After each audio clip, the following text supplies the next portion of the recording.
peran suami itu kan nggak cuma cari nafkah Kak ya. Iya.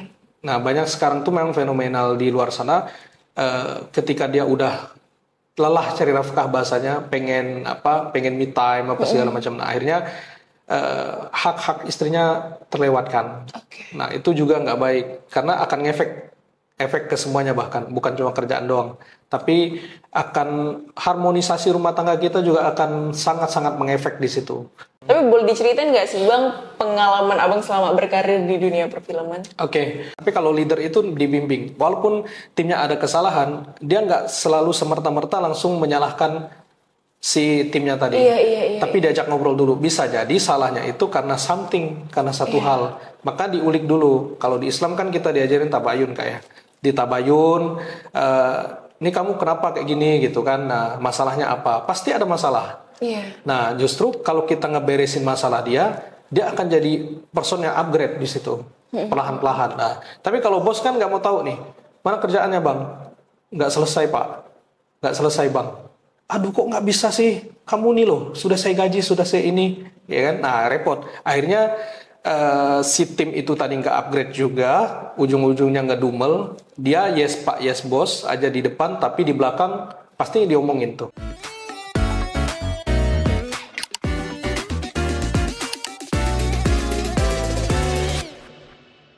Bismillahirrahmanirrahim. Alhamdulillah kali ini saya ditemani oleh Bang Randi. Masya Allah, barakallah. Beliau adalah CEO dari Sena Fotografi. Nah, kalau teman-teman udah nonton podcast sebelumnya kan kita udah ngobrol-ngobrol asik bareng Kak Rati Nuraini. Nah, beliau adalah owner dari Sena yang kalau teman-teman nonton sampai habis, Kak Rati juga cerita bahwa ternyata Kak Rati di situ adalah sebagai manajer nih, yang otomatis di bawahnya Bang Randi. Nah, tentunya kita akan bahas yang berbeda dengan Bang Randi. Kalau kemarin kita bahas mengenai fotografi sama Kak Rati, kemudian kita juga ngebahas perkara bisnisnya secara meluas. Nah, kali ini dengan Bang Randi kita bakal ngebahas videografer dan dunia perfilman nih tentunya. Dan juga pastinya pengen banget sih spill dikit mengenai rumah tangga juga. Kemarin kan ada versi Kak Rati, pengen denger juga nih versinya Bang Randi bakalan seperti apa. Bang Randi, Assalamualaikum. Waalaikumsalam warahmatullahi wabarakatuh. Gimana kabarnya hari ini Bang? Alhamdulillah baik, sehat. Alhamdulillah. Puasanya lancar Bang? Alhamdulillah puasanya lancar. Alhamdulillah. Lancar. Ini kayaknya itikaf 10 hari. Itu udah jadi program utama kalau di bulan Ramadan kan. Oke, mantap. Kemarin Kak Serati itu ada nge-spill bahwa Bang Randi itu sukanya itikaf mengelilingi masjid, yaitu maksudnya beda-beda masjid nih per hari. Itu udah jadi kultur ya Bang ya di setiap bulan Ramadan. Jadi culture. Jadi biasanya tuh cuma pengen ini sih, dapatin vibes di daerah ini kayak gimana itikafnya gitu kan. Iya. Terus daerah yang kesana kayak gimana gitu. Jadi dan ini juga biar bisa konsisten. Kalau saya tuh memang pribadinya kalau masalah tempat ibadah tuh memang nggak cuma stay di situ aja, misalnya sholat 5 waktunya di situ aja, enggak. Tapi biasanya pindah-pindah kayak gitu. Iya. Cuman kan gini Bang, biasanya di setiap masjid itu kan dia punya imam yang berbeda kan. Benar. Contoh ada yang masjid A, dia ada yang sholatnya begini gitu. Nah itu kalau Abang sendiri nanggapinnya gimana? Nah kalau yang itu biasanya, nah itu juga saya termasuk yang paling selektif juga milih imam, karena biasanya itu kalau yang suaranya dizaharkan itu bersuara, kadang-kadang ya masjid gede juga kadang-kadang imamnya nggak qualified kayak gitu, secara bacaannya kan, secara makhrajnya juga. Nah kalau udah sekali 2 kali kedengar imamnya kayak gitu, biasanya kita lebih baik milih yang aman aja. Tapi bukannya nggak boleh ya, maksudnya boleh-boleh aja. Tapi kalau saya lebih ngambil mazhab yang ngambil aman aja, yang imamnya udah bener secara bacaan Qur'annya kayak gitu. Oke, yang penting udah Abang yakini ya. Iya, diyakini. Oke, tapi kalau misalnya Abang baru coba-coba ke masjid A yang belum pernah sama sekali, ya udah itu udahlah ya, namanya kita baru nyoba gitu kan. Benar. Namanya baru nyoba kan nggak tahu tuh ya kan. Iya. Biasanya sih kalau berhubungan lagi tadi balik ke bahasan iktikaf, biasanya iktikaf itu memang masjidnya yang udah tahun lalu udah pernah ke situ kayak gitu. Jadi Kayak misalnya ada 5 masjid nih, karena 10 hari kan, biasanya satu masjid itu 2 hari. Iya. Nah, itikaf di situ, terus berlanjut ke masjidnya lainnya dan seterusnya kayak gitu. Oh, berarti yang udah tahun lalu udah pernah mencoba gitu ya. Cuman memang akan setiap harinya itu beda-beda masjid ya, Bang ya. Wah, menarik. Mungkin bisa jadi inspirasi buat teman-teman yang pengen beritikaf tapi nggak cuma satu masjid doang selama 10 harinya dan pengen ke masjid-masjid lain, bisa dicoba ya. Kalau mungkin khawatir sama beberapa bacaan-bacaan imam dan juga mungkin rukun-rukun yang kurang cocok mungkin sama teman-teman gitu. Oke, Bang Randi. Ya. Tadi ada spill mengenai itikafnya ya kan. Kita langsung saja di sini Mutia pengen tanya sebenarnya sebelum kita ke videographer ya kan dan dunia perfilman nih, ini kan asik banget karena dunia perfilman sekarang udah tren banget ya Bang ya. Udah banyak banget film-film di bioskop dan sebagainya. Tapi sebelum kita lari ke sana, Mutia pengen tanya dulu. Sebenarnya latar belakang Abang ini apa sih sebelum mungkin ke videographer atau minatnya di videographer itu seperti apa? Oke, jadi ini ngulas flashback ya teman-teman ya. Flashback beberapa tahun yang lalu. Saya tuh 2010 udah masuk kuliah pada saat itu. Tapi sebelum 2010 itu emang dari SMA tuh suka Kak Mutia fotografi. Tapi karena memang keterbatasan nggak punya kamera, ya kan dulu kan kamera handphone nggak bisa jadiin apa standarnya fotografi. Betul banget. Karena kan kameranya burik kan. Nah akhirnya pinjam lah sama teman yang punya kamera digital kayak gitu kan, DSLR. Nah kita pakai terus, wah ini asik nih kayak gitu kan, kayaknya seru nih. Akhirnya dari keseruan itu terus saya kuliah nih. Nah kuliah kebetulan waktu itu kuliahnya nggak di Pontianak, di luar Kalbar. Nah saya kuliah itu sebenarnya udah lupa lagi tuh sama fotografi karena basically memang saya pemusik sebenarnya. Nah saya pemusik, jadi ngeband lah sama teman-teman tuh. Terus kita manggung tuh pada waktu itu, kita manggung di stage terus nyuruhin temen nih motoin. Bro tolong fotoin kita ya gitu kan. Nah biasa kan dulu kita ya pansos ya di sosmed kayak gitu kan. Nah ceritanya kayak gitu. Nah ternyata pas lihat hasilnya, aduh ini hasilnya parah banget jelek gitu. dari itu jadi trigger tuh Kak. Jadi trigger untuk kayaknya kalau foto gini doang kayaknya aku bisa lah gitu kan. Kok kayaknya foto kayak gini doang dia nggak bisa nih, padahal dia punya kamera dan sebagainya. Nah akhirnya punya trigger itu, dan kebetulan di kampus itu juga punya ekstrakurikuler kayak gitu-gitu. Apa dulu namanya UKM Kak ya. Unit kegiatan mahasiswa itu ada fotografi.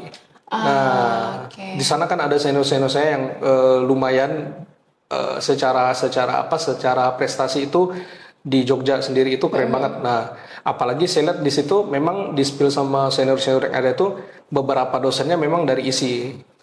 Dosen-dosen besar di ISI. Nah, wah keren nih gila. Ini guru-gurunya nggak main-main nih gitu kan.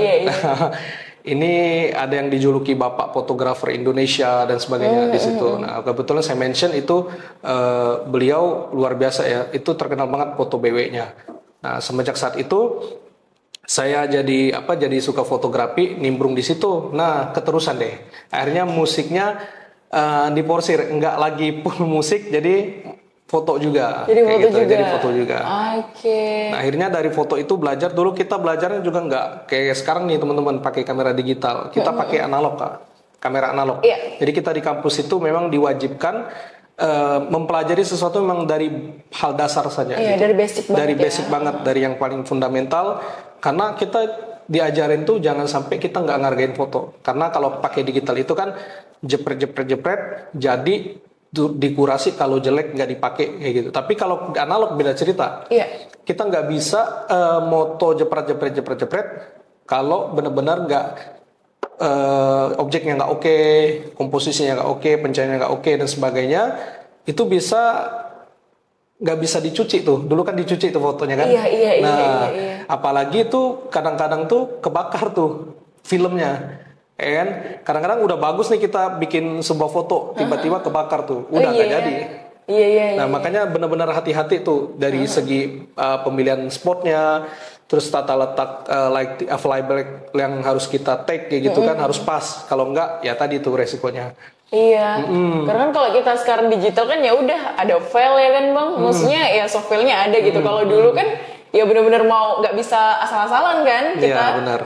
Memang benar-benar harus objeknya harus pas banget dan oke banget, kemudian ya udah tinggal dicuci hasilnya. Nah, betul. Wah, sampai segitunya banget ya, padahal tahun 2010-an berarti. 2010-an, 2010-an kan maksudnya udah masuk kamera ini kan, udah ada kamera. Udah digital banyak, udah kamera digital. Udah modern saat itu kan. Tapi memang culture di kampus kita tuh kayak gitu. Jadi mempelajari sesuatu semuanya dari nol kayak gitu supaya bisa menghargai karya. Intinya di situ biar lebih ngesol kayak gitu sama karyanya. Kan bangga banget tuh, maksudnya dengan effort yang luar biasa dapetin hasil yang oke, itu tuh sebuah self reward yang nggak bisa diucapin kata-kata tuh. Nah kayak gitu itu tuh jadi bangga banget. Nah, iya sih, itu hanya dirasakan oleh mereka-mereka yang berjuang di fotografi. Iya. Tentunya seperti itu. Nah, kemudian kan tadi abang udah ngebahas fotografi. Kemudian kan di sini abang fokusnya sekarang udah di videografer juga nih, ya kan?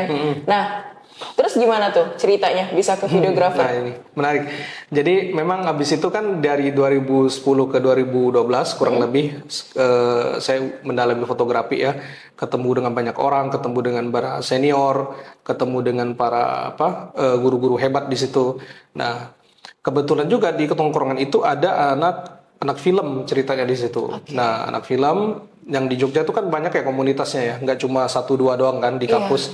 Nah, akhirnya karena suka dengan seni ini, nah jadi awalnya penasaran doang Kak. Awalnya penasaran aja.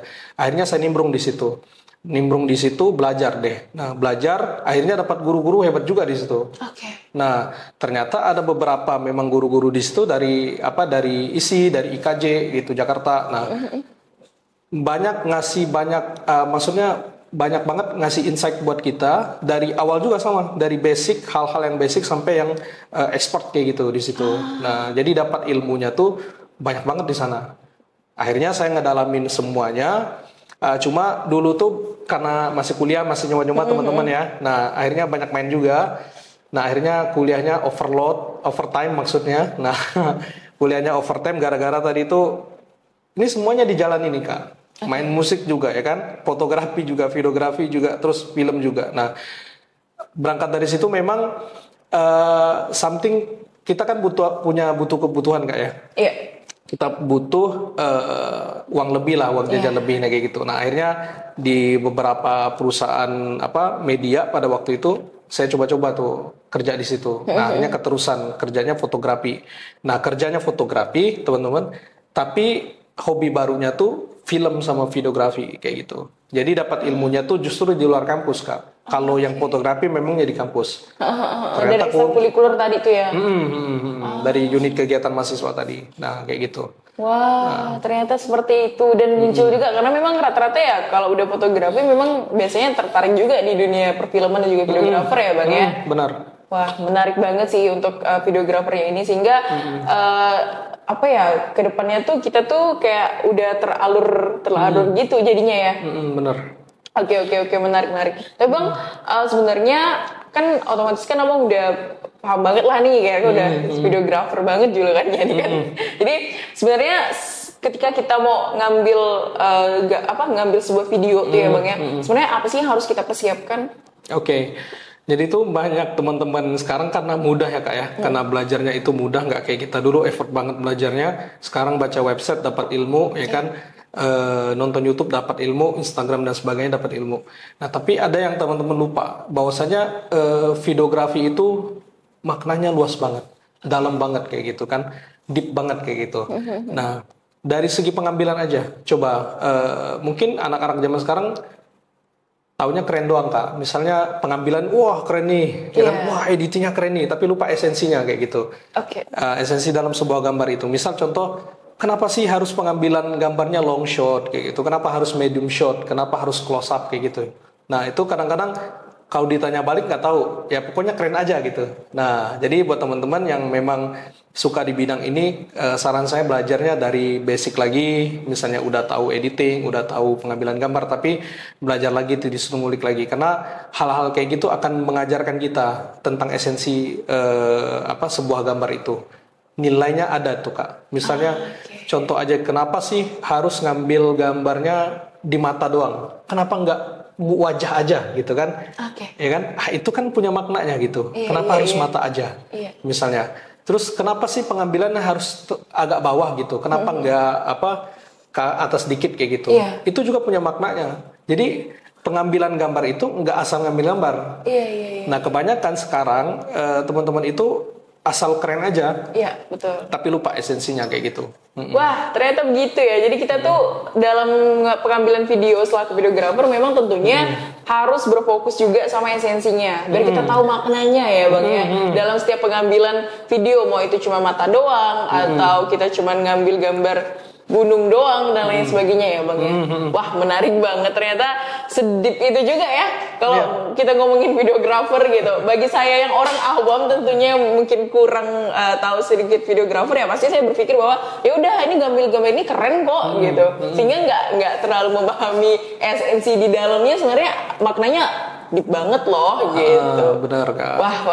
Wah, sangat-sangat menarik ya teman-teman. Jadi buat teman-teman yang mau jadi videografer, ayolah mulai belajar dari awal dulu gitu, sehingga lebih merasakan feel-nya gitu. Kalau udah merasakan feel-nya tuh hasilnya juga terasa ya Bang. Betul. Jadi kalau cuma nyiapin, kalau kita bicara tentang videografi tadi Kak, misalnya kita cuma mindsetnya saya harus punya alat nih kayak gitu kan banyak kayak gitu. Saya harus punya skill yang mumpuni kayak gitu kan. Tapi lupa tadi itu hal-hal yang banyak dilupakan, masalah daripada itu semua kayak gitu ya, tadi esensinya. Atau balik lagi ke hal-hal yang fundamentalnya kayak gitu teman-teman. Karena kalau cuma alat doang tapi kita nggak tahu nggak bisa fungsinya dengan maksimal ya percuma kayak gitu. Ataupun ini punya ilmunya tapi nggak punya ilmunya nih, tapi ilmunya masih bahasanya tuh masih belum cukup. Nah tapi udah kesana kemari juga kurang baik kayak gitu. Alangkah baiknya memang kita belajar tekun dulu, belajarnya yang maksimal dulu. Nah baru kita bikin karya yang baik kayak gitu. Oke, sih menarik banget sih. Karena kan kadang ini Bang, yang jadi fenomenanya adalah kita yang baru belajar, ya kan baru belajar asal-asal belajar gitu. Ya mungkin hasilnya ya Allah alam ya. Tentunya hasil selera-selera orang, tapi kan kalau dari kacamata seorang videografer pasti punya punya rasa yang berbeda ya Bang untuk hasil penglihatan kita ketika melihat hasil sebuah video. Nah, terkadang Bang, kalau di dalam ranah sebuah bisnis ya Bang ya, menjadi videografer, itu tuh kan jadi kayak perang-perangan itu nggak sih? Oh iya, ya betul. Kan? Ya, ini bagus banget pertanyaan Kak Mutia. Jadi gini Kak, banyak hari ini teman-teman yang berangkat dari freelancer ya, jadi freelance, jadi pekerja part time apa gimana. Terus baru 1-2 tahun di industri ini udah bikin vendor. Nah, akhirnya bikin vendor itu ditemui banyak kesalahan-kesalahan yang ada. Nah, seperti kayak gini. Contoh, dia punya ilmunya ada tadi, tapi yang masih ilmunya belum kemana-mana kayak gitu Kak. Terus modalnya tadi juga belum kemana-mana juga. Nah, akhirnya banyak sekali fenomenal sampai contoh aja bikin sebuah vendor atau PH ya. Minjol gitu Kak. Nah sampai minjol, sampai pinjem uang sana sini untuk permodalan. Tadi nggak belajar tentang cash flow, nggak belajar bisnisnya kayak gimana, nggak belajar juga tentang leadership, nggak belajar juga tentang self development. Nah akhirnya yang terjadi apa? Yang terjadi itu capek kerjanya. Udah 5 tahun jalan kayak gitu aja. Stagnan ya. Stagnan, nggak berubah-ubah di level itu aja. Kenapa kayak gitu Bang? Nah karena dia yang paling fundamental itu dia nggak belajar tentang leadership tadi. Jadi kan kalau kita bangun sebuah bisnis, perusahaan, terus kita nge-hire teman-teman itu jadi tim kita, kita minimal tuh harus punya leadership yang baik.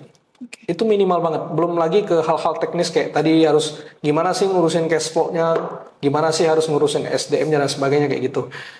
Nah itu banyak dilupakan. Akhirnya tadi itu kesannya bukan jadi seorang leader, tapi lebih dekat dengan seorang bos kayak gitu. Jadi tahu beres. Beda ya bos sama leader. Beda Kak. Nah tahu beres, tahu nyuruh aja, nggak dibimbing. Tapi kalau leader itu dibimbing. Walaupun timnya ada kesalahan, dia nggak selalu semerta-merta langsung menyalahkan si timnya tadi. Iya. Tapi diajak ngobrol dulu. Bisa jadi salahnya itu karena something, karena satu hal. Maka diulik dulu. Kalau di Islam kan kita diajarin tabayun kayak. Di tabayun, ini kamu kenapa kayak gini gitu kan? Nah, masalahnya apa? Pasti ada masalah. Iya. Nah, justru kalau kita ngeberesin masalah dia akan jadi person yang upgrade di situ. Perlahan-lahan. Nah, tapi kalau bos kan nggak mau tahu nih, mana kerjaannya bang? Nggak selesai pak. Nggak selesai bang. Aduh kok nggak bisa sih, kamu nih loh, sudah saya gaji, sudah saya ini, ya kan? Nah repot. Akhirnya si tim itu tadi nggak upgrade juga, ujung-ujungnya ngedumel, dia yes pak, yes bos aja di depan, tapi di belakang pasti diomongin tuh leadernya, pasti diomongin tuh bosnya. Oh nggak bener nih, bos saya begini begitu. Nah, iya, banyak kan kayak gitu kak. Nah artinya tadi balik lagi ke pertanyaan Kak Mutia tadi. Sebelum mulai ini saya saranin memang jangan terlalu gegabah. Misalnya 1-2 tahun udah mulai masuk ke industri ini, udah mau bikin vendor, mau bikin PH gitu, jangan dulu deh. Dimaksimalin dulu potensi yang ada, belajar dulu, sekiranya udah cukup, oke mulai kayak gitu. Tapi kalau belum cukup tadi tuh hal-hal yang mengenai yang kayak leadershipnya kurang oke, self developmentnya juga kurang oke, nah, mending belajar dulu aja deh. Wah, jadi begitu ya teman. Jadi lebih baik kita belajar dulu sebelum kita mulai terjun di dunia industri ini dengan membuka vendor dan lain sebagainya. Karena nanti ya khawatirnya akan stagnan. Kita khawatirnya seperti itu ya Betul. Bang. Selain stagnan tuh Kak, jadi saya ngulas sedikit flashback tentang saya. Ya waktu itu saya lulus kuliah juga udah bikin aja gitu kan. Saya pikir saya udah punya ilmu nih, udah hampir segudang nih. Bahasanya gitu, sombong nih. Nah, wah, saya udah punya ilmu segalanya nih, kayak gitu kan, udah punya networking yang bagus nih, kayak gitu. Saya udah deh bikin perusahaan aja gitu kan. Waktu itu saya bikin perusahaan buku tahunan tuh Kak. Nah, yang berhubungan memang masih satu industri sama itu. Nah, awalnya tuh pengen pelan-pelan masuk ke Pontianak tuh mau bikin ini, bikin itu. Nah, kayak gitu. Nah, akhirnya teman-teman, ini kejadian saya sendiri nih. Nah, nggak belajar leadership, nggak belajar self development tadi, nggak belajar cash flow, nggak belajar tentang bisnis yang kayak gimana. Taunya bisnisnya udah bisnis yang ini aja gitu. Nah, akhirnya bangkrut Kak. Nah, jadi nikmatinya setahun 2 tahun aja. Setahun 2 tahun bikin vendor itu, wah brandnya langsung naik, langsung viral di Pontianak waktu itu. Karena memang dengan konsep yang kayak gitu, kayaknya baru kita doang yang waktu itu. Nah, tapi akhirnya karena gara-gara tadi nggak belajar tadi Kak, nah itu kejadian tuh, saya bangkrut. Nah, wah, jadi ternyata Awi juga pernah ini ya? Iya, bangkrutnya tuh ya lumayan lah, jual semua aset yang ada.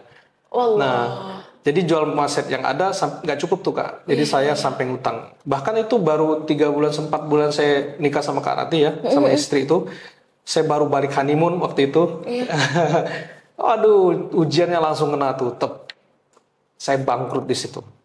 Nah, wah, sepenting itu, wah luar biasa. Ini sangat-sangat deep banget ya teman-teman. Ternyata ya kita itu bukan hanya sekedar ngebangun bisnis dari nol, tapi ternyata ada juga bisnis yang dibangun, namun dibilang kurang belajarnya, sehingga ya akhirnya mudah untuk ini ya Bang ya, tumbang juga jadinya ya. Tumbang Kak, jadi itu dia. Jadi nggak cuma stagnan, akhirnya tadi tumbang karena nggak siap sama semua keadaan kayak gitu. Nah, dan paling penting ya itu tadi nggak mau belajar lagi. Nah, nggak mau belajar. Penting itu belajar. Sebagaimana kita seorang Muslim memang diwajibkan untuk belajar teman-teman. Oke, tapi untuk saat ini sangat luar biasa karena gimana ya? Mungkin kalau teman-teman udah ngeliat podcast saya sebelumnya bahwa Bang Randi dan Kak Rati ini adalah mereka membangun Sena Fotografi, Sena Kreatif dan juga Sena Story itu mengembangkan ini bersama. Nah, kemarin kan Muti udah nanya nih Bang, kalau dari sisinya Kak Rati kan. Nah, Muti pengen tahu kalau dari sisinya Abang itu sebenarnya tantangan terbesar Abang dalam menjalani pengembangan bisnis ya, terutama untuk membedakan antara kehidupan pribadi Abang sama kehidupan berbisnis nih, kehidupan berbisnis dengan Kak Rati itu gimana sih Bang? Oke. Siap, ini yang sering ditanyain banyak orang. Karena memang jalani bisnis ataupun nge-build perusahaan kayak gini suami istri itu ujiannya lumayan, kawan-kawan. Nah, luar biasa. Jadi gini, saya sama Kak Rati itu kan memang pekerja seni yang punya perspektif berbeda Kak ya. Jadi selera saya sama Kak Rati itu banyak banyak bedanya daripada samanya kayak gitu. Itu yang pertama. Nah, tapi gimana caranya kita bisa profesional Kak antara kita ngurusin kerjaan sama rumah tangga kayak gitu. Bahkan kalau teman-teman ya, kalau kita tuh misal lagi berantem kecil-kecilan gitu ya, biasa ya rumah tangga ada percik-percikan itu. Iya. Kalau kita lagi mode di kantor itu kayak nggak ada apa-apa sampai teman-teman tuh nggak nyadar Kak. Sampai teman-teman tuh nggak nyadar bahwasanya kami tuh padahal lagi cekcok kayak gitu. Nah, artinya hal-hal yang kecil kayak gini ya harus kita bisa konsekuen kayak gitu, harus bisa komitmen kayak gitu kan. Karena kita memang ngebangun ini bareng-bareng dan resikonya suami istri pasti masalah rumah tangga bisa keikut tuh ke hal-hal profesional. Kalau kita nggak komit di situ. Tapi kita berdua udah komit nih. Kalau ada hal-hal di luar daripada kantor, kita nggak boleh nyampur-nyampurinya di kantor. Apapun kondisinya kayak gimana pun kayak gitu. Karena ini akan ngefek ke semuanya kayak gitu, akan berimbas kepada semuanya Kak. Makanya kita bikin komitmen kayak gitu. Kita selalu beda-beda. Kita selalu bedain tuh yang mana pekerjaan rumah tangga, yang mana pekerjaan kantor kayak gitu. Nah, dan yang lebih penting memang sebagai seorang imam Kak ya, sebagai seorang imam saya belajar dari guru-guru saya juga teman-teman. Nah, bahwasanya peran suami itu kan nggak cuma cari nafkah Kak ya. Nah, banyak sekarang tuh memang fenomenal di luar sana ketika dia udah lelah cari nafkah bahasanya, pengen me time apa segala macam. Nah, akhirnya hak-hak istrinya terlewatkan. Nah, itu juga nggak baik karena akan efek ke semuanya, bahkan bukan cuma kerjaan doang, tapi akan harmonisasi rumah tangga kita juga akan sangat-sangat mengefek di situ. Nah, akhirnya yang terjadi ya nggak bisa sinkron tadi. Nah, perusahaannya nggak bisa kemana-mana, ya kan? Rumah tangganya juga berantakan akhirnya, ya kan? Makanya di sini saya sama Kak Rati itu memang komitmen sedari awal kita pisahin masalah yang ada. Terus yang kedua itu komitmen, karena kita udah milih jalan ini kan. Nah, kayak gitu. Dan beruntungnya juga saya sama Kak Rati itu gini, udah menikah lebih daripada 6 tahun ini, ya. Belajar banyak hal, menemui banyak orang juga kan, kita belajar sama orang dan sebagainya. Di situ tuh kita aplikasikan yang baik-baiknya kayak gitu. Walaupun memang belum sempurna Kak ya, masih terus belajar kitanya. Tapi yang baik-baiknya kita aplikasikan tadi itu ternyata works memang. Penting bagi kita, bahwasanya siapapun yang kita temuin, siapapun yang kita dapat insight dari mereka itu, kalau yang baik itu diaplikasikan aja, kenapa enggak kayak gitu loh. Jadi jangan cuma didengerin doang. Ini banyaknya kita cuma banyak dengar tapi nggak mau diaplikasikan. Itu PR-nya tuh. Tapi kita sama Kak Rati itu, oh ini baik nih kita pilih kan. Oh ini kayaknya cocok nih sama rumah tangga kita gitu kan. Nah, kita aplikasikan Kak. Jadi sebenarnya apa-apa yang kami lalui hari ini, bahkan sampai bangun bisnis ini, kurang lebih banyak sekali kontribusinya dari eksternal kami berdua. Kayak gitu.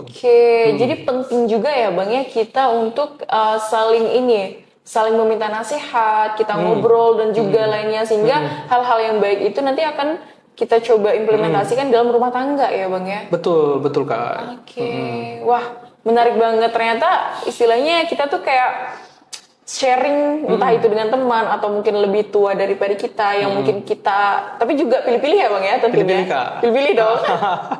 Gak sembarangan juga, jangan mentang-mentang dia mungkin udah nikah kita mungkin minta nasihat dan sebagainya, nggak bisa juga ya Bang ya. Iya, kalau udah nikah curhatnya sama yang belum nikah, waduh itu masuk tangga, maksudnya masuk lubang tuh, jatuh tangga tuh.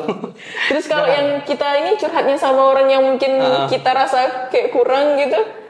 Ya kalau kayak kurang tuh kan artinya kita mengenal personality-nya sebelumnya kan. Nah, kan kalau kita belum kenal ya kita kan kenali dulu orangnya Kak. Nah, kenali dulu orangnya. Ini kan kita nggak cuma bisa menilai orang dari depannya doang kan. Kita juga tahu setidak-tidaknya berapa persen dari story kehidupannya kita tahu. Gitu kan. Ini track record orang nih kayak gimana nih gitu. Nah, itu tuh yang kita gali, yang kita ambil. Nah, jadi kalau track recordnya juga mungkin dulu masa lalunya bermasalah dan sebagainya, tapi dia bisa move on, itu juga keren. Nah, tapi balik lagi ke semuanya itu kita wajib menghargai siapapun yang ngomong.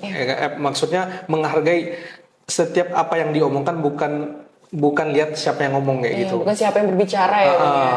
Wah, menarik. Jadi tentunya memang dalam rumah tangga ini selain mungkin kita belajar secara otodidak entah dengan kajian dan lain sebagainya, ternyata penting banget nih kita untuk dengerin nasihat-nasihat entah dari teman ataupun abang dan lain sebagainya ya, Bang, ya, tentunya. Wah, sangat-sangat menarik. Baik, Bang. Mungkin kita tadi udah ngomongin soal videografi dan lain sebagainya nih, ya kan. Tapi tadi kan Muti juga udah spill tuh bahwa kita bakal ngebahas dunia perfilman juga, dan tadi juga udah spill soal rumah tangga nih dan lain sebagainya. Bener agak ini nih, entah apa ya, atau mungkin loncat-loncat atau apa, tapi sepertinya ini kita bawa obrolnya asik aja ya, Bang. Iya, benar. Karena memang balik lagi podcast itu kan ngobrolnya yang nggak tersistematis kayak gitu. Betul banget, Bang. Nah, jadi ini yang seingat-ingat aja gitu. Jadi gini, Bang,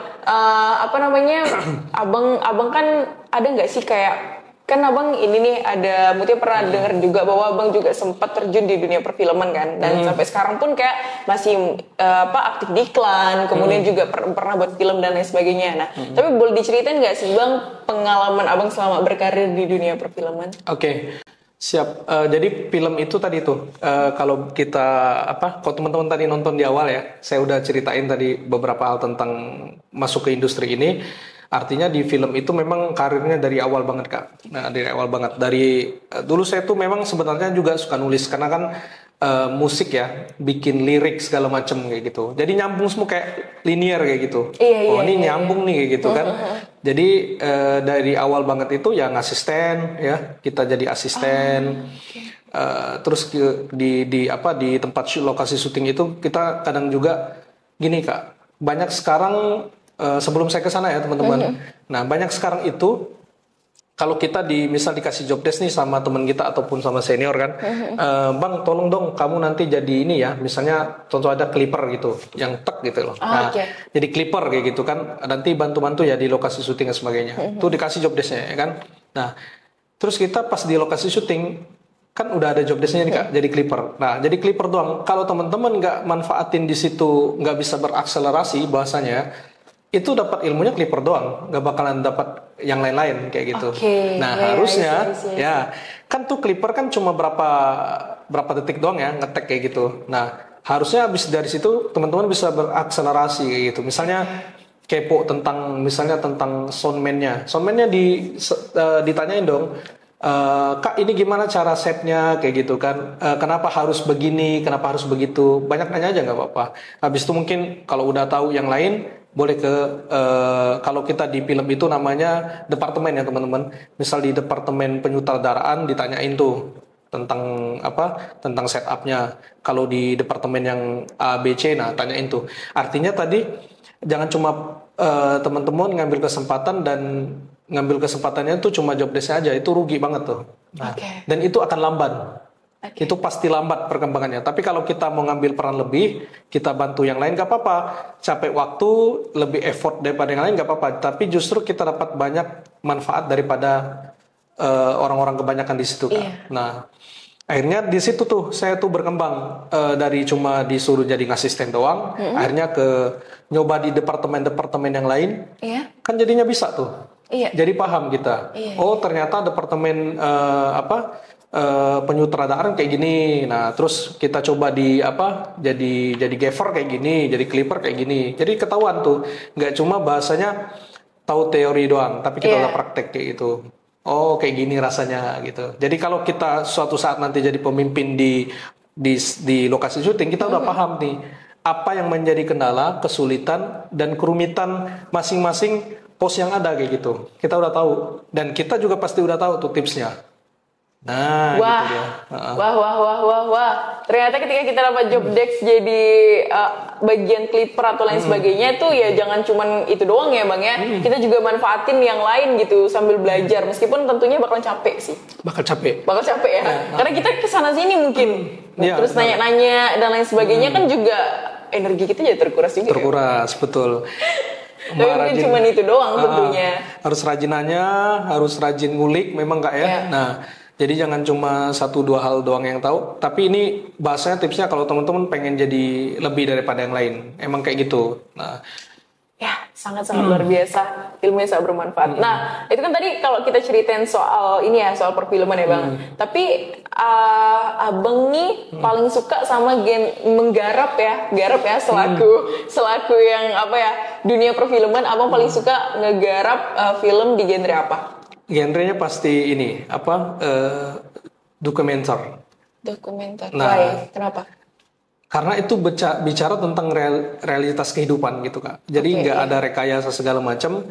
Cuma memang tetap aja kita di set di lapangan itu tetap ada di set ya teman-teman. Ada rekayasanya, unsur rekayasanya.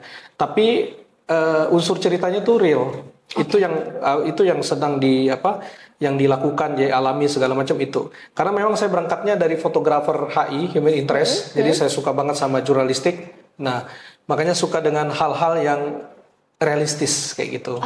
Nah, romance juga suka, romance. Nah, cuma romansnya itu yang bermakna bukan cuma bahasa cinta-cintaan doang ya teman-teman, tapi lebih daripada sekedar itu. Nah, artinya contoh aja misalnya romance yang dia judulnya mungkin cinta-cintaan ya teman-teman ya, cinta-cintaan. Tapi pas ditonton, wah isinya dakwah ternyata. Ternyata isinya tentang mengajarkan kita gimana caranya kita bisa menghargai pasangan kayak gitu Kak. Nah, kayak gitu teman-teman. Wah, ternyata itu ya. Tapi Abang memang paling fokusnya sama dokumenter itu ya. Untuk genre filmnya lebih suka ngegarap kayak gitu. Karena memang realistis ya Bang ya. Realistis Kak. Jadi semuanya dibungkus memang disetting dengan dengan set, tapi balik lagi semua asalnya memang itu real kayak gitu. Iya. Nah, dunia perfilman ini kan udah sangat tren banget ya Bang ya. Bayangin aja bioskop itu selalu ada ini film baru kan. Baik dari genre apapun, cuman kayaknya memang untuk tahun 2024 sampai akhir 2003 itu genre yang paling hype banget itu horor ya Bang ya. Nah, ngomongin soal film horor itu kan banyak sekali, kalau ini menurut pandangan saya pribadi ya Bang ya, banyak sekali hal-hal penyimpangan sih. Saya nggak berani untuk mungkin nyebutin apa filmnya ya kan, cuman ya sudahlah gitu. Cuman mungkin Bang Radi sudah mengetahui maksud saya. Nah, itu kan ada beberapa horor yang sedikit melakukan penyimpangan, entah itu membawa agama kah, entah itu membawa unsur budaya, itu silahkan ya kan. Tapi kalau udah membawa agama sepertinya agak sedikit sensitif ya kalau untuk saya pribadi gitu. Nah, tapi kalau menurut tanggapan Abang gimana? Jadi kan kalau sebenarnya masuk ke industri ini ya teman-teman, kita kan kerjanya rame nih Kak. Kerjanya itu kayak misalnya di pemerintahan birokrasi lah ya. Ada ini, ada itu segala macam. Itu banyak banget tuh departemennya di lapangan tuh banyak sampai ke ranah produksi kayak gitu. Jadi kalau film ini kadang-kadang Kak di realitas yang ada, sutradaranya tuh padahal tahu banget dia tentang film itu paling tahu tentang film itu sutradaranya. Nah, cuma permintaan produser, ada embel-embel sponsor, ada embel-embel request. Jadi yang tadinya harusnya nggak kayak gitu, akhirnya dibanting setir harus kayak gitu. Nah, balik lagi Kak, karena masalah duit ya, karena masalah kebutuhan. Jadi akhirnya karena ini bayaran juga job desk-nya ya udah buat aja gitu. Nah, ada juga beberapa sutradara yang memang dia idealis banget. Nah, artinya dia memegang nilai-nilai dalam film yang dia buat itu sesuai dengan esensinya kayak gitu, sesuai dengan maknanya, sesuai dengan message-nya yang mau disampaikan ke masyarakat. Dia nggak mau ngambil yang terlalu menyimpang kayak gitu. Nah, contohnya Kak Mutia mention tadi ada banyak film-film horor yang sekarang berseliweran itu bungkusannya agama tapi ternyata ngaur di dalamnya kayak gitu. Betul banget. Banyak banget Kak. Jadi nggak cuma kayak gitu, banyak juga film romance ya yang berbau Islami tapi bukan hal-hal yang nggak pantas kayak gitu. Nah, bukan suami istri tapi peluk-pelukan kayak gitu kan, itu nggak pas kayak gitu ya. Nah, memang balik lagi Kak, kalau masuk di industri ini harus siap-siap sama berhadapan sama si produsernya. Harus siap berhadapan sama sponsorshipnya kayak gitu, karena kita bikin film apalagi skalanya nasional itu banyak sekali kepentingan Kak.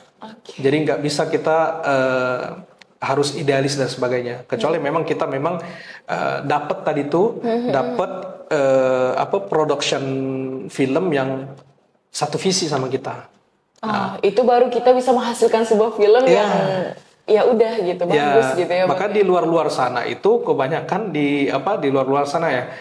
Itu filmnya parah keren-keren banget karena memang satu visi sama produsernya. Satu visi sama Kuncinya sponsorshipnya. visi ya, Satu Bang. visi, jadi keren.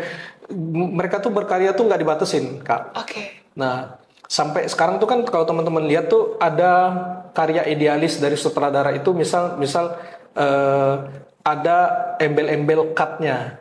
Jadi itu tidak ada tayang di komersil, di bioskop segala macam, tapi itu tayangnya di event tertentu saja kayak Oke. gitu.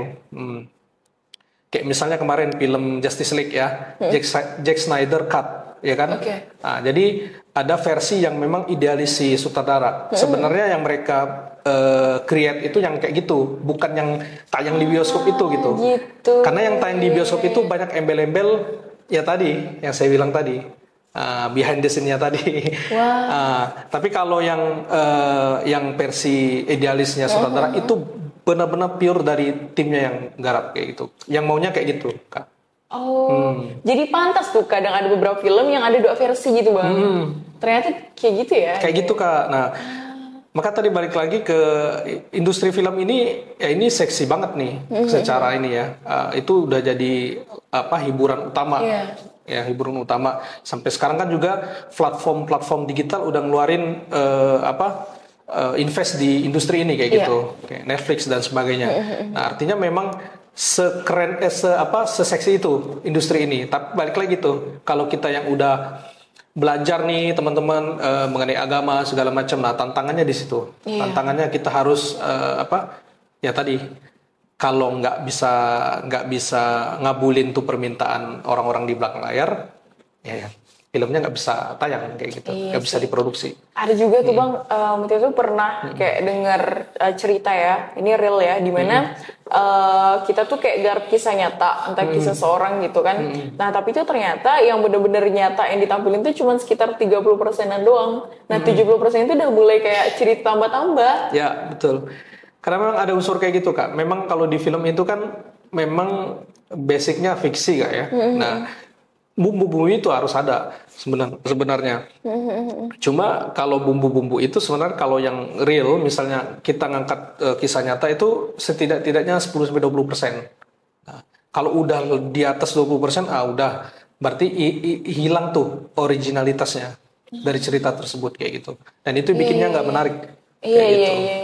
Kadang tuh yang paling males baca pula nonton film nonton film yang kisah nyata tuh Bang, yang benar-benar ini diangkat dari kisah nyata bla bla bla dan lain sebagainya. Awalnya kan menarik banget kan, wah ini kisah nyata nih dari orang yang benar-benar real ya, bukan cerita fiksi gitu kan. Tapi setelah dengar faktanya, wah ternyata ini nih cuma 30% doang, 20% doang, sehingga kita sebagai audiens, kita yang nonton tuh kayak sedikit kecewa sih, meskipun sebenarnya ya hasilnya bagus gitu.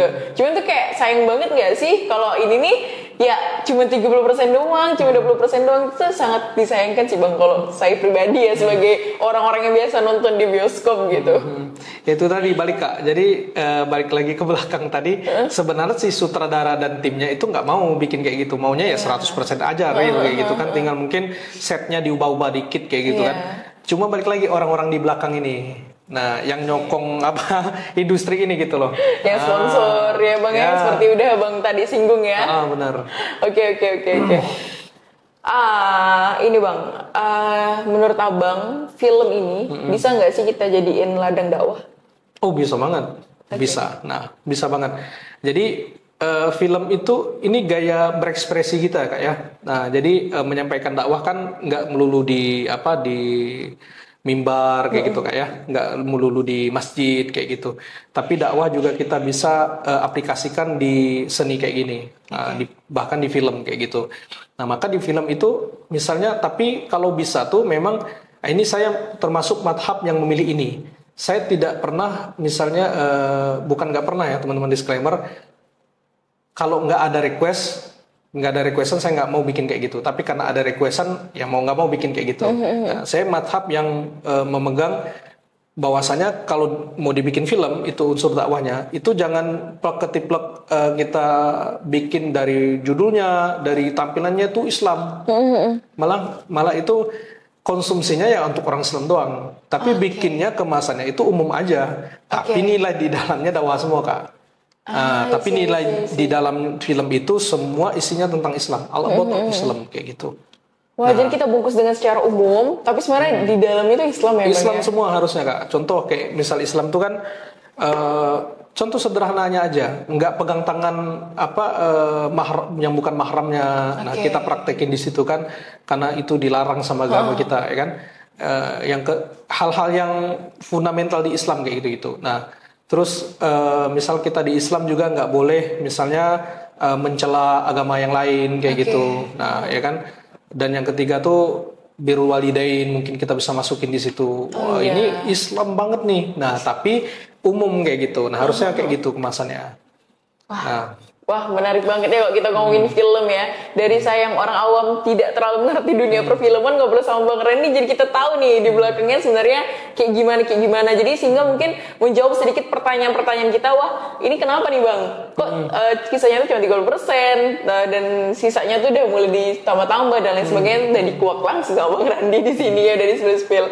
Oke, Bang, kalau tadi kan Mutia ada nanya nih mengenai pengalaman karir Abang selama mungkin menjadi seorang di industri dunia perfilman ya kan. Nah, tapi tuh ada nggak sih Bang entah kisah menarik Abang dalam menjalankan karirnya nih untuk meneruskan karir Abang, ada nggak sih kayak cerita menarik banget yang mungkin ya tentunya jadi pelajaran buat kita? Kok cerita menarik sih sebenarnya semua menarik Kak ya. Iya. Cuma yang terhighlight itu yang nggak bisa saya lupain kalau yang ini karir fotografi atau film nih. Film ya. Nah, kalau di karir film itu yang nggak bisa saya lupakan, saya ngefans banget sama beliau. Nah, saya ketemu di lokasi syuting. Dan yang ngedirectingnya beliau kayak gitu. Wah, itu saya speechless banget itu. Dan itu nggak keduga-duga. Nah, saya ngefans banget sama beliau sampai saya tuh ngomong beberapa kali sama beliau itu, sampai saya bilang terakhir ada juga tuh ketemu tuh kemarin. Namanya Mas Yudi Datau. Nah, beliau DOP-nya banyak tuh karya-karya beliau, ada Tenggelamnya Kapal Van der Wijk, beliau beliau DOP-nya. Terus Habibie Ainun juga beliau. Pokok film-film keren itu ada beliau di situ. Nah, karena memang saya suka pengambilan gambarnya. Kalau beliau itu komposisi gambarnya keren banget. Nah, makanya saya pada waktu itu pas kita lagi garap film pendek. Nah, beliau ada di situ. Langsung ngedirecting film itu. Nah, itu bikin aduh gimana ya gitu. Ya speechless gitu ya. Speechless. Iya. Jadi ketemu sama idolanya langsung. Di situ bekerja juga, di situ ketemu idolanya secara langsung. Jadi dunia perfilman juga sangat mengasihkan ya Bang ya tentunya. Asik Kak. Asik banget tentunya. Tapi biasa nih kan Bang, dunia perfilman katanya nggak kenal waktu nih Bang. Katanya nggak kenal waktu. Katanya ada yang sampai dari pagi ketemu pagi. Nah, itu gimana sih Bang sebenarnya? Nah, biasanya itu deadline day-nya Kak. Jadi tergantung sih masa produksinya itu berapa lama, terus masa produktif di produksi itu berapa lama. Karena memang nggak bisa ditebak-tebak tuh. Contoh aja gini, kita mau produksi ini 1 minggu Kak, 1 pekan ya. Nah, tiba-tiba itu di lapangan misalnya ada aktornya atau aktrisnya tuh sakit, jadi harus pending. Terus harus misalnya nyicil gambar yang lain tapi yang bukan prioritas misalnya kayak gitu ya. Nah, akhirnya tuh kan makan waktu tuh. Jadinya ketunda. Nah, akhirnya gara-gara ketunda tadi tapi dari pihak manajemen pengennya 1 minggu itu udah kelar semua, nggak ada urusan bahasa gitu deh. Nah, akhirnya kerja Rodi yang harusnya tadi semua dikerjain dengan hampir 24 jam jadinya. Nah, paling istirahatnya bentar-bentar doang tuh di lokasi syuting. Bahkan tidurnya juga kita di lokasi syuting doang. Nggak bisa tuh balik ke rumah. Nah, itu dia konsekuensinya memang kayak gitu. Wah, ternyata memang ada masalah-masalah itu ya Bang ya yang membuat kadang bisa karena deadline sehingga ya kita mau nggak mau jadi waktunya padat banget di hari itu ya Bang ya. Iya sangat-sangat ini ya sangat-sangat ternyata seperti itu juga di dalam dunia perfilman tentunya. Nah, Bang Randy pernah nggak sih kayak bikin nggarap sebuah film tapi sebenarnya tuh Abang kayak aku kurang sek nih sama film ini gitu. Ada dong. Ada. Itu tentang apa? Nggak perlu sebutin judul sih, itu kayak tentang apa gitu. Tentang ya sebenarnya itu tentang garap tentang personality seseorang kayak gitu. Nah, terus dibuatin film. Tapi masalahnya orang itu kan belum meninggal ya Kak ya. terus diangkat jadi cerita. Difilmkan ceritanya kayak gitu. Nah, itu kan sebenarnya kalau dari kita ya, itu kurang pas. Kenapa Itu kurang? kayak cerita biografi gitu ya Bang ya? Iya, biografinya, tapi dia kan belum meninggal. Belum jadi something. Oh iya. Oke. Oh iya. Nah, seharusnya kan yang udah maksudnya karya-karya dia udah dirasakan masyarakat, karya-karya dia udah banyak kontribusi sama negara misalnya atau wilayah tersebut. Nah, terus bentuk apresiasinya kita orbitkan nih sosok ini gitu kan. Kayak film Bung Karno atau Bung Hamka kayak gitu ya maksud Abang ya. Yes. Orangnya kan udah nggak ada Kak. Iya, betul, hanya jadi udah sejarah nggak aja ada. kan. Sejarahnya Nah, ini aja. orangnya masih ada nih. Oke. Orangnya masih ada. Waduh, gimana nih bilang kan, itu berlawanan sama hati, berlawanan sama idealisme. Idealismenya masih Tapi ada karena ya. tadi tuntutan dan sebagainya, ya sudah nggak apa-apa, kita bikin aja kayak gitu. Nah, alhamdulillah ternyata pas kita bikin, wah itu heboh tuh pada waktu itu. Nah, Wow, saya jadi penasaran. Boleh di-spill nanti di belakang ya Bang ya? siap. Oke, Wah. Menarik banget ternyata dari sisi Bang Randi pun ya memang dalam pekerjaan ini karena bentuknya birokrasi istilahnya kayak gitu ya Bang ya. Maksudnya ada banyak orang di dalamnya ya wajar aja kalau memang ada yang bertentangan nih sama hati dan juga idealisme kita tentunya ya Bang ya. Ternyata menarik banget untuk dunia perfilman. Namun sekarang kan Bang Randi udah fokusnya di dunia videografer nih, dimana membangun sama-sama mengembangkan dengan istri perusahaannya gitu. Nah itu udah menarik banget sih di dunia perfilman. Kemudian akhirnya untuk fokus ya Bang ya sama videografer aja, sehingga kemudian membangun silsilah pula saya bilangnya. Membangun sebuah destinasi saya bilangnya sebuah dinasti maksud saya. Nah, dinasti usaha gitu. Aduh, ini saya ngomongnya udah belibet mungkin karena udah siang puasa gitu ya, Bang ya. Ngaruh jadinya saya tuh jadi belibet gitu. Astagfirullahalazim. Oke. Bang, tapi sebenarnya nih, Bang. Abang kan apa ya? Istilahnya kayak tadi kan kita udah spill tuh bahwasanya Abang jadi seorang imam kan, seorang imam kemudian juga CEO dari usaha itu. Nah, kalau dari Abang pribadi nih, kalau secara kepribadian ya dalam rumah tangga itu gimana sih Abang menerapkan belajar Qurannya kepada keluarga Abang dan sebenarnya tantangan terbesar dalam belajar Quran itu apa sih? Oke. Siap, ini pertanyaan yang bagus, tapi juga hati-hati cara menjawabnya, ya kan? Jadi gini, kadang-kadang tuh kita pengen jadi suami yang perfect ya, Kak ya. Misalnya bisa ngajarin istri ngaji, bisa misalnya ngajarin atau membimbing istri yang jauh lebih baik lagi dan sebagainya. Nah, alhamdulillah kan udah dipraktekin tuh semuanya. Cuma tetap aja ada tantangan dan ujian di kehidupan kayak gitu. Nah, tapi yang kita bisa aplikasikan bersama pasangan itu, kita bikin komitmen Kak. Nah, bahwasanya yang pasti nggak boleh langgar kayak gitu kan. Itu kayak sholatnya. Nah, sholatnya harus kita kita laksanakan nih 5 waktu kayak gitu. Tapi sebelum itu kan balik lagi tuh peran suami itu ya. Nah, sebenarnya suami itu nggak perlu mention istrinya yang sholat 5 waktu. Iya. Nah, yang sholat itu tuh kayak apa sih? Ya juga feedback istri tuh nggak enak dengernya ya. Iya. Nah, kebanyakan secara psikologinya kayak gitu. Tapi kalau kita balik ubah bahasanya, jangan disuruh, tapi yang saya sholat dulu ya, misal kayak gitu. Nah, saya ke masjid dulu ya. Nah, tapi nggak ada mention nyuruh dia sholat. Tapi karena kita pergi ke masjid, nah otomatis beliau akan sholat tuh di rumah. Ya, jadi gitu. Bahasanya ya Bang ya? Bahasa tapi tujuannya sama. Tapi lagi ngasih tahu ini udah masuk jam sholat, nih lagi sholat nih, ayo sholat. Tapi nggak perlu juga diajak yuk sholat. Nah, kadang-kadang bahasanya berartinya. Bahasanya kata-kata yuk ataupun sekarang dan kata-kata perintah lah kayak itu nggak baik sebenarnya. Nah, itu pengaruh banget dalam menjalin rumah tangga, apalagi seorang imam itu pandai-pandai harus memilih kata-kata. Komunikasinya harus oke, kayak gitu. Bahasanya berarti ya Bang. Bahasanya Kak. Nah, kemudian itu mungkin juga udah pernah dengar-dengar tuh Bang bahwa sebenarnya kita itu nada bicaranya antara suami dan istri itu juga sangat berpengaruh. Menurut Abang gimana? Sangat berpengaruh. Jadi kan istri ini kan gara-gara ngelihat suaminya kayak gitu, dia ikut ikut-ikutan tuh gitu, tertrigger kayak gitulah istilahnya ya.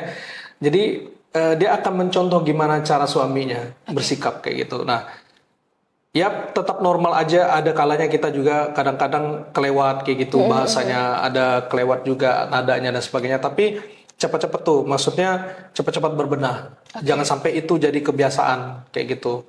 Nah, saya sama Kak Rati itu udah membiasakan diri untuk tidak ngomong tinggi kayak gitu. Bahasanya pakai bahasa yang ada saut-sautan yang nggak enak kayak gitu Kak, atau ada bahasa-bahasa yang kurang baik dan sebagainya tuh kita benar-benar kita cut kayak gitu.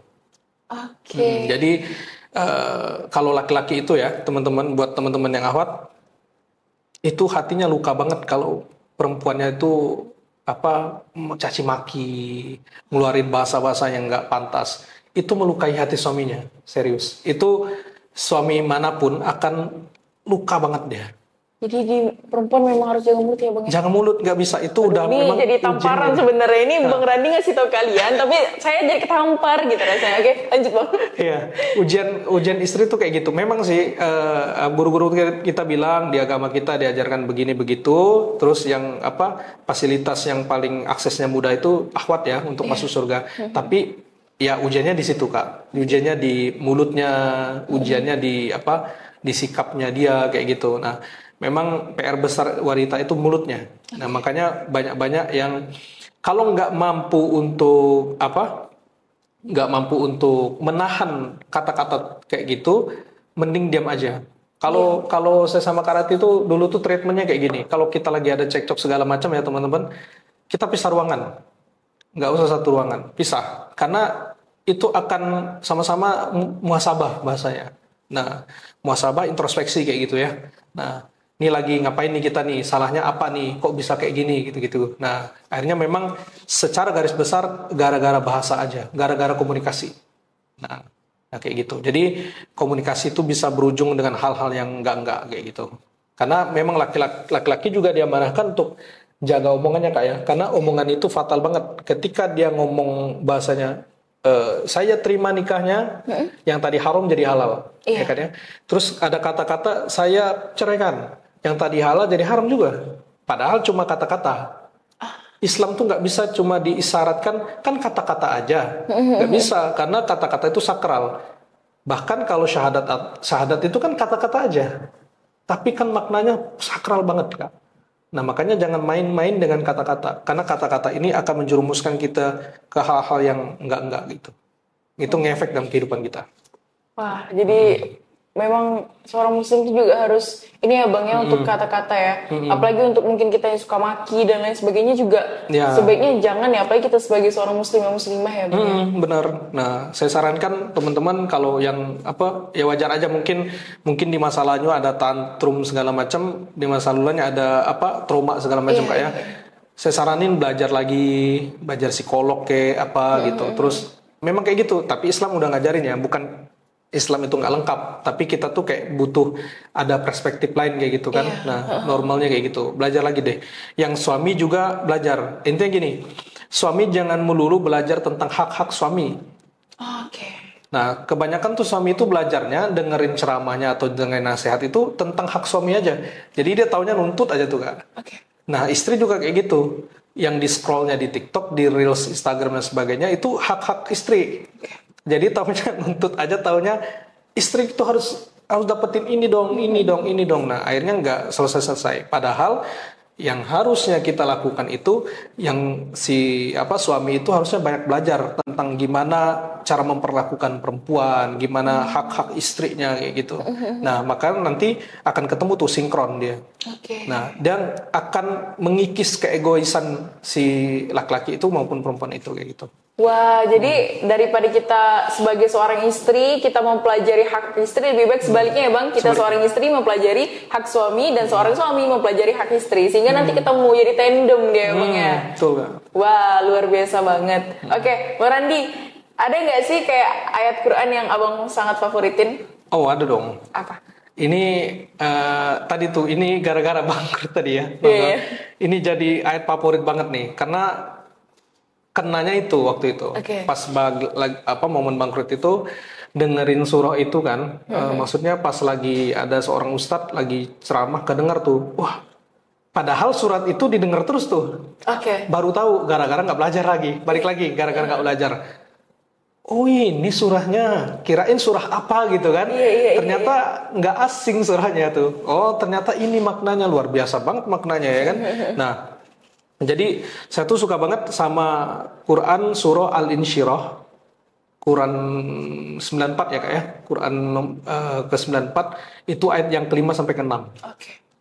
Inna ma'al usri yusra wa inna ma'al usri yusra. Artinya itu kalau kemarin saya dengar dari bahasan guru kita itu bahwasanya di setiap kesulitan ada kemudahan. Jadi kesulitan itu enggak kesulitan dulu baru datang kemudahan, dia beriringan jalannya.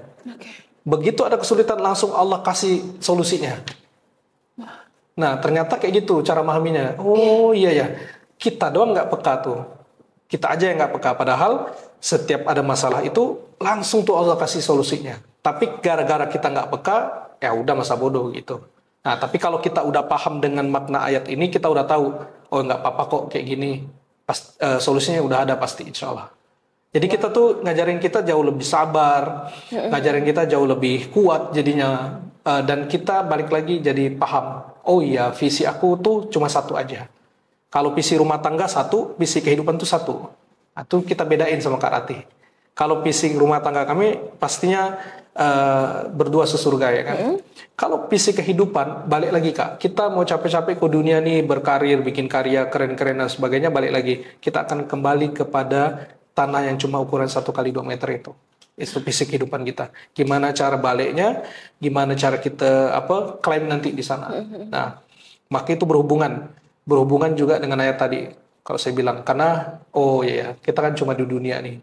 Pasti kayak gini lah konsekuensinya. Nah, jadi kayak tuh kita tuh dibikin jauh lebih kuat jadinya, jauh lebih sabar jalanin itu. Apalagi plus ayat yang berikutnya itu Quran surah Al-Baqarah ayat 155 sampai 156. Bosnya di situ udah Allah mention tuh, kita bakal diuji kok. Jadi nggak ada tuh Allah bilangnya milih suka-suka, misalnya milih muslimin yang diuji, enggak. Dan kamu pasti uji. Coba teman-teman kalau lihat terjemahnya itu, di situ Allah udah mention kamu pasti diuji. Berarti pasti dong, nggak bisa ngelak kita. Siapapun. Nah ujung-ujungnya Allah bilang di situ, ini kabar gembira buat orang-orang yang sabar. Nah mereka berkata inna lillahi wa inna ilaihi raji'un. Artinya balik lagi, apapun yang ada di dunia ini semuanya akan balik kepada Allah. Jadi jangan baper juga kita kalau dapat masalah. Nah, jadi ternyata masalah yang selama ini saya jalani secara pribadi dan secara keluarga, ya, itu banyak banget Kak, mengajarkan saya tentang kehidupan yang, kayak gini aja kehidupan tuh. Bentar aja kita ternyata kayak gitu. Kemarin kayaknya baru SD deh, baru SMP deh. Kok sekarang udah tiba-tiba udah punya istri, udah ada tanggungan dan sebagainya kayak gitu. Nah, ini juga berhubungan dengan visi misinya perusahaan yang kami bangun sama Kak Rati Sena itu. Artinya Kak Rati mendirikan ini dari gadis ya. Hadirnya saya itu kita gabung tuh usaha yang ada. Nah, jadi kita bentuknya pengembangan. Kayak gitu. Nah, kita juga nilai-nilai yang ada di Sena itu sendiri sama sebenarnya, balik lagi ke hal fundamental tadi, ke hal yang visi kita tadi. Balik lagi ke tanah 1 kali 2 meter itu kayak gimana cara klaimnya. Ya bikinlah sesuatu karya yang bermanfaat di dunia, yang bisa nanti jadi amal jariah kita nanti pulang di sana kayak gitu Nah, jangan semerta-merta bikin perusahaan, bikin usaha atau bisnis teman-teman cuma bahasanya tuh niatnya pengen jadi kaya kayak gitu, pengen banyak duit, yang nggak salah juga kayak gitu. Cuma kurang pas kalau bagi seorang muslim. Harusnya kalau kita di seorang muslim harusnya yang lebih pas itu adalah gimana caranya usaha atau bisnis kita tuh manfaat untuk orang lain.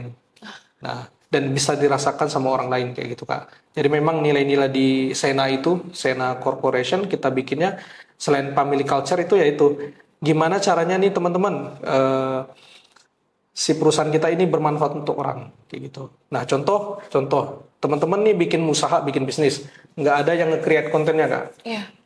nggak bisa digital marketing, nggak bisa digitalisasi. Nah, hadirnya kita tuh bisa jadi solusi buat mereka kayak gitu. Oke. Nah, bermanfaat. Mereka kan punya karyawan, punya siapa-siapa gitu kan. Kalau perusahaannya naik, kalau brandnya naik kayak gitu kan, muncul ke permukaan karena wasilah tadi kehadiran kita, ya kita ketiban dong kebaikan di situ, ya kan Kak ya. Nah, apalagi sampai misalnya perusahaan yang kita handle itu sampai ke level tertingginya gitu.